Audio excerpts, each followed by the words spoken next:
الحمدللہ وکفا والصلاة والسلام علی من لا نبی بعدہ۔ آج ہم انشاءاللہ جاندار کی تصویر جن اشیاء پر ہوتی ہے تو ان کی خرید و فروخت کا مسئلہ بیان کریں گے۔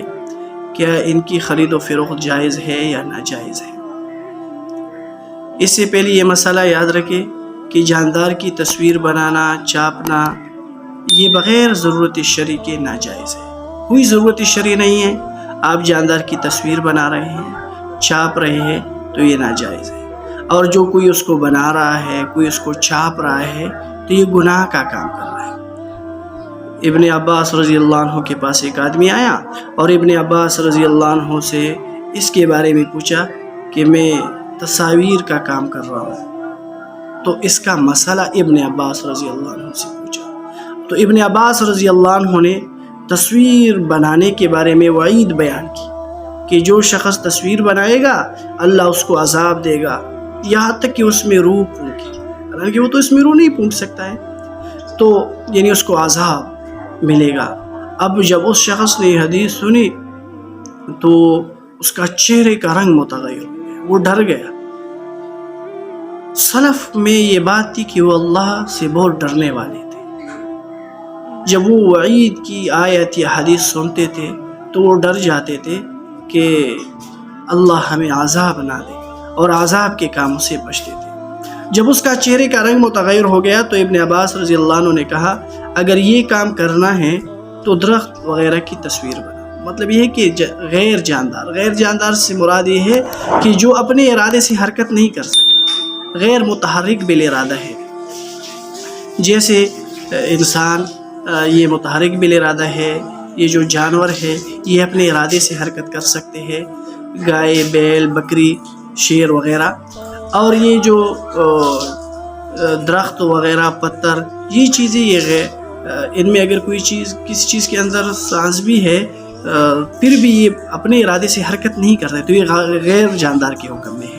تو یہ درخت وغیرہ یہ غیر جاندار کے حکم میں۔ تو بہرحال ابن عباس رضی اللہ عنہ نے اس کو بتایا کہ آپ غیر جاندار کی وہ تصویر بنایا کرو۔ تو اس سے ایک مسئلہ تو یہ ثابت ہوا کہ اگر کوئی چیز اس میں جان نہیں ہے، غیر جاندار ہے، تو اس کی تصویر بنانا جائز ہے، لیکن جو جاندار اشیاء ہیں ان کی تصاویر بنانا جائز نہیں ہے۔ لیکن جن اشیاء پر جاندار کی تصویر ہے اس کا کیا حکم ہے؟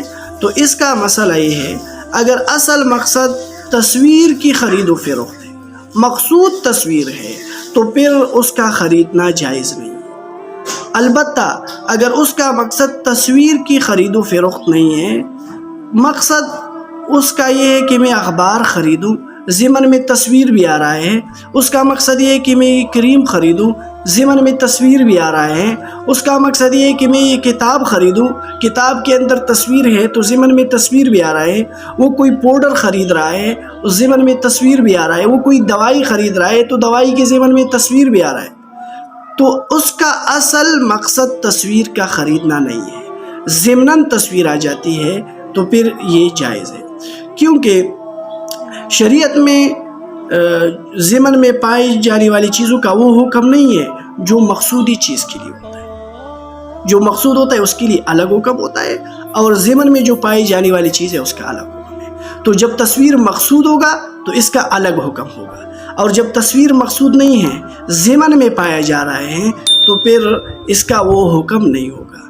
مثلا کوئی چیز خرید رہا ہے اور اس کا اصل مقصد اس میں وہ تصویر ہے، اس پر تتلی بنی ہوئی ہے، وہ اس تتلی کو مقصد یہ ہے کہ تتلی والی چیز خرید رہا ہوں، اس پر کسی بلی کی تصویر ہے اور وہ اس کو مقصد یعنی مقصود ہو کر خرید رہا ہے، وہ اس کا مقصود ہے، تو ان اشیاء کی خرید و فروخت پھر جائز نہیں ہوگی۔ تو ہم نے جن اشیاء پر تصاویر ہوتے ہیں ان کو دیکھنا ہوتا ہے کہ ان میں مقصود کیا ہوتا ہے۔ اخبار میں مقصود تصویر نہیں ہوتا ہے، یہ جو کریم پاؤڈر اور بعض دوائیوں پر چھوٹے بچوں کی تصاویر ہوتے ہیں تو ان میں مقصود جو ہے وہ تصویر نہیں ہوتا ہے، ان میں مقصود وہ چیز ہوتا ہے ضمن میں تصویر وہ آ جاتی ہے، تو اس کا خریدنا اور بیچنا جائز ہے۔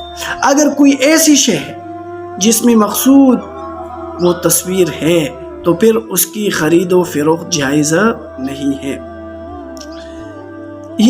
یہ مسئلہ ہوا کہ آپ اس کو خرید سکتے ہیں، بیچ سکتے ہیں، لیکن جو اس پر تصویر بناتا ہے یہ جائز نہیں ہے۔ اسی طرح کوئی آپ کو آرڈر دے دے کہ میرے لیے ایک شرٹ بناؤ، اس پر تصویر فلاں کرکٹر کی تصویر بناؤ، فلاں شخص کی تصویر بناؤ، تو اگر آپ اس پر تصویر بنا رہے ہیں تو یہ جائز نہیں ہے۔ اور تصویر کے بارے میں یہ بات بھی یاد رکھو، اگر تصویر ایسی جگہ پر ہو کہ تصویر پامال ہو رہی ہو، اس کی تعظیم اور تکریم نہ ہو بلکہ اس کی اہانت ہو، تو ایسی جگہ پر اگر تصویر ہے تو پھر یہ تصویر اس پر جائز ہے، یہ گناہ کے زمرے میں نہیں آتا۔